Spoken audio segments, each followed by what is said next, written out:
친구들 안녕하세요. 2021년 8월 29일 유초등부 연합예배를 시작하겠습니다.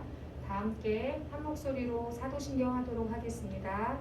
나는 전능하신 아버지 하나님 천지의 창조주를 믿습니다. 나는 그의 유일하신 아들 우리 주 예수 그리스도를 믿습니다. 그는 성령으로 잉태되어 동정녀 마리아에게서 나시고 본디오 빌라도에게 고난을 받아 십자가에 못 박혀 죽으시고 장사된 지 사흘 만에 죽은 자 가운데서 다시 살아나셨으며 하늘에 오르시어 전능하신 아버지 하나님 우편에 앉아 계시다가 거기로부터 살아있는 자와 죽은 자를 심판하러 오십니다. 나는 성령을 믿으며 거룩한 공교회와 성도의 교제와 죄를 용서받는 것과 몸의 부활과 영생을 믿습니다. 아멘. 우리 다 함께 큰 목소리로 나는 예배합니다. 같이 찬양하도록 하겠습니다.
우리를 대표해서 윤지후 어린이가 기도하도록 하겠습니다.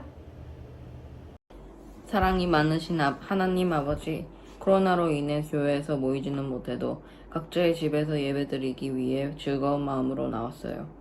오늘 예배 안에서 하나님을 만날 때 장난치지 않고 전도사님이 전해주시는 말씀에 집중할 수 있도록 해주세요. 예수님의 이름으로 기도드렸습니다. 아멘.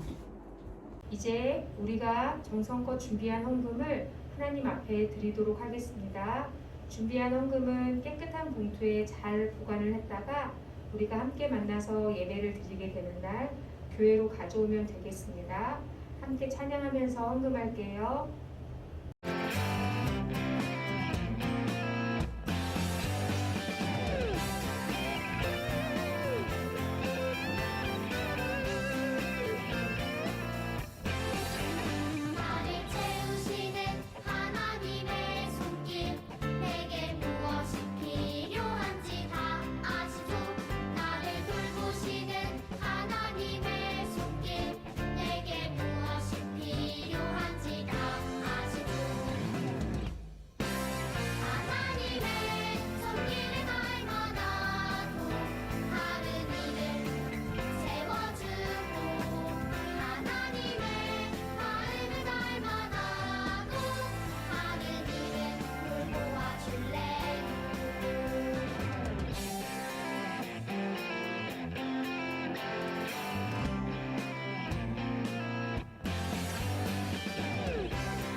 이제 김희웅 목사님 나오셔서 봉헌 기도 해주시겠습니다. 같이 기도하겠습니다. 사랑이 많으신 하나님 아버지, 저희가 이렇게 화면으로 영상으로 아버지께 예배를 드립니다. 아버지 홀로 영광 받아 주시옵소서. 아버지 저희가 헌금을 드리는 것이 이 헌금이 아버지의 뜻대로 원하는 곳에 쓰여지길 원합니다. 하나님 아버지, 저희 집에서만 갇혀 있고 힘든 상황들이 있는데 아버지께서 저희 마음을 위로해 주시고 기쁨으로 충만케 해 주시옵소서. 가족들 모두 건강케 해 주시옵시고 이 베트남 땅에서 안전하게 지낼 수 있도록 인도하여 주시옵소서. 사랑 많으신 예수님의 이름으로 기도했습니다. 아멘. 네, 오늘 설교 말씀은 요한복음 21장 1절부터 14절 말씀입니다. 성경책을 준비한 친구들은 다 같이 요한복음 21장을 펴주세요. 성경책이 없는 친구들은 화면을 보면서 선생님과 한 목소리로 같이 말씀을 읽도록 하겠습니다. 그 후 예수께서는 디베랴 바닷가에서 제자들에게 다시 나타나셨다. 예수께서 제자들에게 나타나신 일은 이러하다. 거기 디베랴 바닷가에는 시몬 베드로와 디두모라는 별명을 가진 도마와 갈릴리 가나 사람 나다니엘과 세베대의 두 아들과 그리고 다른 두 제자가 함께 있었다. 시몬 베드로가 일행에게 말하기를 나는 고기를 잡으러 가겠소 하고 나서자 그들은 좋소 함께 갑시다 하고 모두들 따라 나섰다. 하지만 밤이 꼬박 새도록 그들은 한 마리도 잡지 못했다. 어느새 날이 밝아오고 있었다. 그런 이른 아침에 예수께서 해변에 서 계셨지만 제자들은 그분이 예수이신 줄 알아차리지 못했다. 그때 예수께서 제자들을 향해 소리쳤다. 얘들아, 무얼 좀 잡았느냐? 제자들이 대답했다. 여태 한 마리도 못 잡았습니다. 예수께서 그들에게 말씀하셨다. 그물을 배 오른쪽에 던져 보아라. 그러면 고기가 잡힐 것이다. 제자들이 그대로 했더니 고기가 하도 많이 걸려서 그물을 물 밖으로 끌어올릴 수조차 없었다. 그 순간 예수께서 사랑하시던 제자가 베드로에게 말했다. 저분은 주님이시다. 시몬 베드로는 주님이라는 말을 듣자마자 벗어두었던 겉옷을 얼른 걸치고는 물속으로 급히 뛰어들었다. 그러나 배에 남아있던 다른 제자들은 고기가 가득 찬 그물을 끌면서 배를 저어 해변에 닿았다. 당시 배는 해변에서 200규빗 정도밖에 떨어져 있지 않았다. 제자들이 해변에 닿아보니 주께서 숯불을 피워 놓았는데 숯불 위에는 생선이 놓여 있었고 또 빵도 있었다. 예수께서 제자들에게 말씀하셨다. 너희가 방금 잡은 생선을 몇 마리 가져오너라. 시몬 베드로가 배에 올라가서 그물을 해변으로 끌어올렸다. 그물 안에는 큰 물고기가 무려 153마리나 들어 있었다. 고기가 그토록 많이 잡혔지만 그물은 조금도 찢어지지 않았다. 예수께서 제자들에게 말씀하셨다. 자, 와서 아침을 먹어라. 제자들 가운데 아무도 그분께 누구십니까 하고 묻는 사람이 없었다. 그분이 주님이신 것을 모두가 알았기 때문이다. 예수께서는 가까이 다가오셔서 빵을 가져다가 제자들에게 나누어 주시고 그와 같이 생선도 나누어 주셨다. 예수께서 부활하신 후에 제자들에게 나타나신 것이 이것으로 벌써 세 번째였다. 이제 김희호 목사님 나오셔서 말씀 전해 주시도록 하겠습니다. 여러분 한 주 동안 잘 지냈나요? 네, 우리는 지금 3단원 부활하신 예수님에 대한 단원을 살펴보고 있습니다. 예수님께서는 로마 군인들과 사람들에게 갑자기 끌려가시게 되었었어요. 그리고서는 매질을 당하시고 고문당하시고 억울한 재판 후에 이렇게 십자가에 달리시게 되셨습니다. 그러자 사람들은 예수님을 따르던 제자들과 사람들은 너무너무 무섭고 혼란스러웠어요. 우리도 저렇게 되면 어떡하지? 예수님처럼 십자가에 달리면 어떡하지? 라고 하도 무서워서 집에서 문을 꼭꼭 걸어 잠그고 있었습니다. 그러면서 사람들은 생각했죠. 예수님께서 저렇게 십자가에 달려 돌아가셨으니 우리 이제 구원받지 못하나 봐. 구원자 예수님이 아니신가 봐. 그렇게 생각하고 있었을 때 예수님께서는 부활하셨습니다. 그리고 제자들 앞에 나타나셨죠. 제자들 앞에 나타나셔서 옷자국과 또 허리에 찔린 창자국을 직접 보여주시고 만져보라고도 하셨습니다. 이렇게 제자들 앞에 나타나셔서 예수님께서는 너에게 평강이 있을지어라 라고 말씀하신 예수님인데 그렇게 서 있던 제자들임에도 불구하고 이 제자들 중에 몇몇은 이 말씀을 들음에도 불구하고 고향인 갈릴리로 떠나게 됩니다. 제자들이 원래 예수님 만나기 전에 했던 직업인 어부였던 사람들이 고향으로 돌아갔죠. 왜 고향으로 돌아갔을까요? 예수님이 다시 살아나셨고 평강이 있을지어다 그리고 복음을 전하여라고 말씀을 했음에도 불구하고 이 제자들은 고향으로 떠나가게 됩니다. 그런데 그 고향으로 간 곳에서 예수님께서는 저렇게 다시 한번 제자들에게 나타나게 되시죠. 자, 이야기 성경 영상을 보고 다시 돌아오도록 하겠습니다.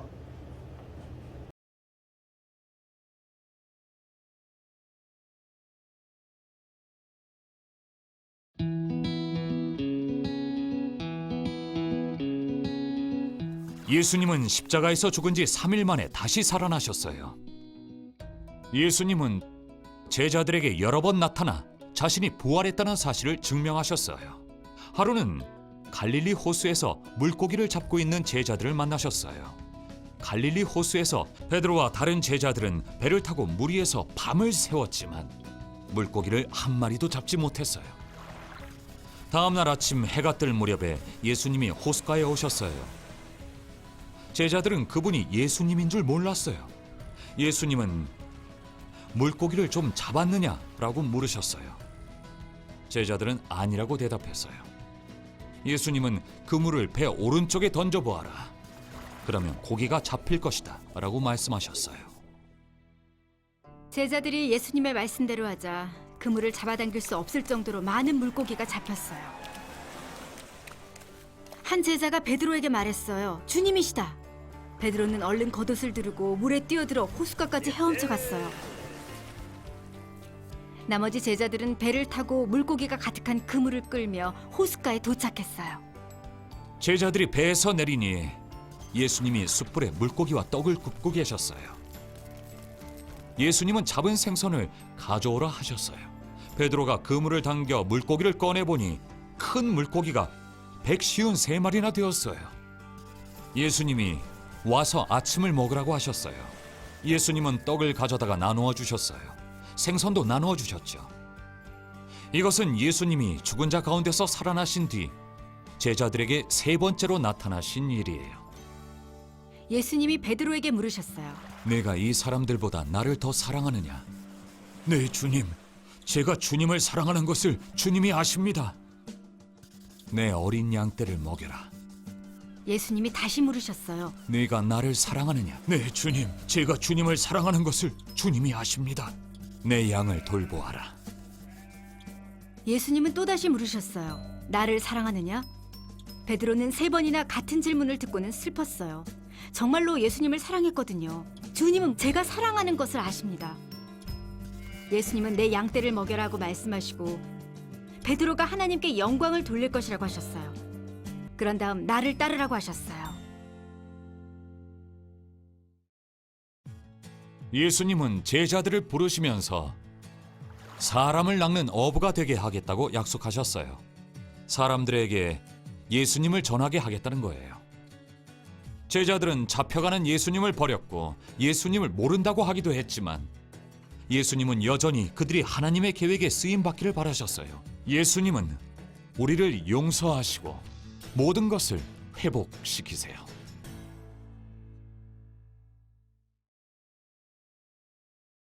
자, 잘 보고 왔나요? 우리는 3단원을 하고 있는데요. 이 3단원에서는 성경에 초점 질문이 있었습니다. 바로 그리스도인의 사명은 무엇인가요? 입니다. 사명은 우리가 꼭 해야 될 일, 의무 그런 것인데요. 그것은 바로 성령님의 능력으로 모든 민족을 제자로 삼는 것입니다. 우리에게는 성부 하나님, 성자 예수님, 성령님이 계시죠. 이 삼위일체 하나님이 우리에게 계십니다. 하나님, 예수님, 그리고 예수님이 나중에 부활하시고 하늘로 올라가신 후에 오신 성령님의 능력으로 모든 민족을 제자로 삼는 것이 이번 단원의 초점 질문이자 이야기입니다. 이 단원이 진행되면서 여러분들이 이것을 차차 알아가게 될 거예요. 제자들은 아까도 말했듯이 갈릴리라는 곳으로 한 7명쯤의 제자들이 어부였던 그 제자들이 갔습니다. 아까 성경에도 읽었듯이 베드로와 다른 제자들이 갔었죠. 자기네들은 어부기 때문에 수십 년 동안 여기서 그물을 던져서 물고기를 잡았던 사람들이었어요. 그러니까 가자마자 그물을 던지면 당연히 잘 잡았겠죠? 이렇게 한 마리도 잡지 못하고 밤이 지나 날이 새고 있었던 중이었습니다. 제자들은 생각했죠. 내가 예수님이랑 한 3년 정도 같이 다니고 그래서 그런지 내 실력이 줄어들었나? 나는 이 물고기 고기잡이의 프로인데 왜 고기가 안 잡히지? 이상하다. 딱 밤이랑 새벽에 고기를 잡아가지고 아침에 시장에 가서 팔아야 되는데 왜 한 마리도 안 잡히지? 그러고 있었을 때 오늘 그림처럼 예수님께서 제자들의 앞에 나타나십니다. 한 200규빗이라고 되어 있었죠. 한 100m, 90m, 100m 떨어진 곳에서 예수님께서 말씀을 하시는데 멀어서라기보다는 예수님께서 또 제자들에게 본인이 예수님이신지를 안 보이게 하시고서 말씀하시죠. 얘들아 물고기 많이 잡았니? 라고 큰 소리로 말씀하십니다. 그러니까 아니요 한 마리도 못 잡았습니다 라고 이렇게 말을 하죠. 그러자 예수님께서 오른쪽에 그물을 던져라 라고 말씀을 하십니다. 그러자 제자들이 저희가 뭐 오른쪽에 그물을 안 던져봤겠어. 왼쪽도 던지고 오른쪽도 던지고 앞쪽도 던지고 뒤쪽도 던지고 다 던졌는데 한 발도 안 잡았는데. 하지만 어쨌거나 왠지 그 말을 들어야 될 것 같은 생각에 오른쪽으로 그물을 던지니 이렇게 물고기를 많이 잡았습니다. 153마리가 잡혔다고 성경에 기록되어 있어요. 요만한 멸치 같은 물고기가 아니고요. 정말 목사님 팔뚝만한, 이거 보세요. 사람 팔뚝만한 물고기가, 참치만한 물고기가 잡힌 거예요. 그러니까 그물이 두세 사람으로 안 들려서 옆에 같이 제자들이 배를 나눠서 타고 있었는데 그물을 들어 올리고 있었던 거예요. 그러자 예수님이 아까 사랑하시는 제자라고 했던 오늘의 성경인 요한복음을 쓴 요한이라는 제자가 저기 계신 분이 예수님이시다 라고 말을 한 거예요. 그러자 베드로가 예수님이라고? 예수님 하면서 옷을 입고 예수님께 헤엄쳐서 200교주를 헤엄쳐서 예수님 앞에 오게 됩니다. 그러자 예수님께서는 제자들에게 간단하게 음식을 준비하시고 또 잡은 물고기도 가져와서 식사를 하자고 하시죠. 이렇게 예수님께서는 제자들과 함께 아침 식사를 하시게 됩니다. 그리고 이제부터 중요한 이야기인데요. 예수님이 베드로에게 질문을 하십니다. 아침 식사 후에 요한의 아들 시몬아, 이 사람이 베드로예요. 요한의 아들 시몬아, 내가 이 사람들보다 나를 더 사랑하느냐? 라고 베드로에게 물으십니다. 그러자 베드로는 네, 그렇습니다. 주님께서는 제가 주님을 더 사랑한다는 것을 알고 계십니다. 라고 하니 예수님께서는 그러면 내 양떼를 먹여라 라고 첫 번째 질문하십니다. 그리고서는 곧 있었다가 두 번째로 또 질문하시죠. 요한의 아들 시몬아, 내가 참으로 나를 사랑하느냐? 베드로가 또 대답하죠. 네, 그렇습니다. 주님께서는 제가 주님을 참으로 사랑한다는 것을 알고 계십니다. 라고 말을 하니 예수님께서는 또 내 양떼를 돌보아라 라고 두 번째 질문하십니다. 그리고서는 또 한 번 세 번째로 질문을 하시죠. 요한의 아들 시몬아, 내가 정말로 나를 사랑하느냐? 라고 질문을 세 번씩이나 하니까 베드로는 좀 불안해하는 거예요. 주님께서는 모든 것을 다 아십니다. 그러므로 제가 주님을 사랑한다는 것을 주님께서는 다 아십니다. 라고 베드로가 대답을 합니다. 그러니까 또 다시 예수님께서 그러면 내 양떼를 먹여라 라고 말씀하십니다. 여기서 이 양떼는 무엇일까요? 진짜 하고 오는 그 양일까요? 아니죠. 아직 믿지 않는 사람들, 말씀을 전해야 되는 사람들에 대한 이야기였습니다. 예수님께서는 왜 이렇게 세 번이나 같은 질문을 하셨을까요? 혹시 그 답을 알고 있는 사람은 집에서 손? 네. 이 그림 생각나나요? 목사님이 저번에 설교할 때 보여줬던 그림인데 이 사람이 베드로였어요. 예수님이 대제사장 안뜰에 거기서 잡혀가지고 재판을 받고 있으실 때 베드로가 몰래 와서 지켜보고 있다가 사람들이 당신 예수라는 사람이랑 같이 있던 사람이죠? 아니에요. 맞잖아요. 같이 있던 사람이잖아요. 아니에요. 저 사람 진짜 예수님 같은 편이에요. 아니라고요. 라고 세 번 그렇게 예수님을 모른다고 아니라고 저주하고 부인했던 세 번의 사건이 있었습니다. 예수님께서는 아까 나를 참으로 정말로 사랑하느냐고 세 번 질문하시고 이 베드로에게 답을 들으시면서 이 베드로가 그렇게 했던 것을 용서해 주시려고 예수님께서는 그러셨던 것입니다. 베드로가 자기 입으로 죄를 시인하고 회개하고 또 예수님께서는 그것을 용서하고 회복시키는 일을 예수님께서는 하시기 위해서 그렇게 똑같은 질문을 세 번이나 하셨던 것입니다. 그리고서는 베드로에게 말씀을 이어서 하세요. 내가 진정으로 내게 밝히 말한다. 내가 젊어서는 스스로 옷을 차려입고 내가 원하는 곳에 마음대로 갈 수 있었다. 그러나 늙어서는 내가 팔을 벌릴 것이고 그러면 다른 사람들이 너에게 옷을 입혀 내가 원하지 않는 곳으로 끌고 갈 것이다. 이렇게 말씀하신 것은 장차 예수님께서 베드로가 어떤 죽음으로 하나님께 영광을 돌리실 것을 미리 말씀해 주셨던 거예요. 이제 예수님의 말씀을 들은 베드로는 담대히 앞으로 나아갈 수 있게 되었죠. 그래서 예수님께서는 이렇게 말씀하십니다. 베드로, 너는 나를 따르라 라고 선포하시게 되신 겁니다. 그래서 베드로와 다른 제자들도 이제 무서워서 방에 들어가서 숨는 것이 아니라 문을 걸어잡는 것이 아니라 담대히 하나님의 말씀, 복음을 전하게 되었던 것입니다. 이렇게 우리들은 스스로 죄를 고백할 수 있는 게 중요해요. 여러분들 만약에 어머니 아버지께서 집에 부모님께서 중요하게 여기는 물건을 깨뜨렸어요. 그럼 어떻게 해야 되죠? 잠깐만, 아무도 본 사람이 없으니까 이거를 싹 치워가지고 쓰레기통에 버려가지고 딱 하면 되겠지? 그럼 아무도 모르겠지? 그런데 이제 부모님 오셔가지고 여기 있던 내 중요한 물건 어떻게 됐어? 그러면 몰라요, 저는 안 그랬는데요, 전 몰라요. 그러면 일이 점점 커지는 거예요. 여러분들 자기가 잘못했던 것을 말하지 않고 죄송합니다, 제가 그랬어요, 용서해 주세요 말하지 않고 아니에요, 저 안 그랬어요, 몰라요, 왜 저한테 그래요? 라고 하면 점점점 거짓말이 많아지고 점점점 죄가 생기게 되는 거예요.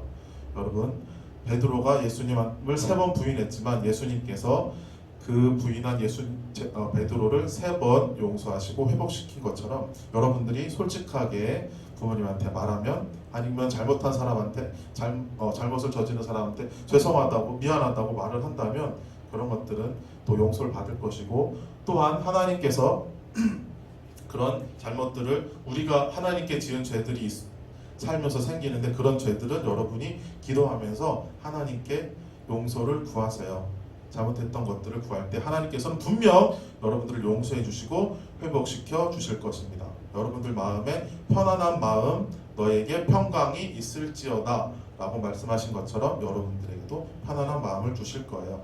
그렇게 하나님 말씀만 붙잡고 살아가는 참정 광송교회 유초동부 되기를 기원합니다. 다 같이 눈 감고 두 손 모으고 기도하겠습니다.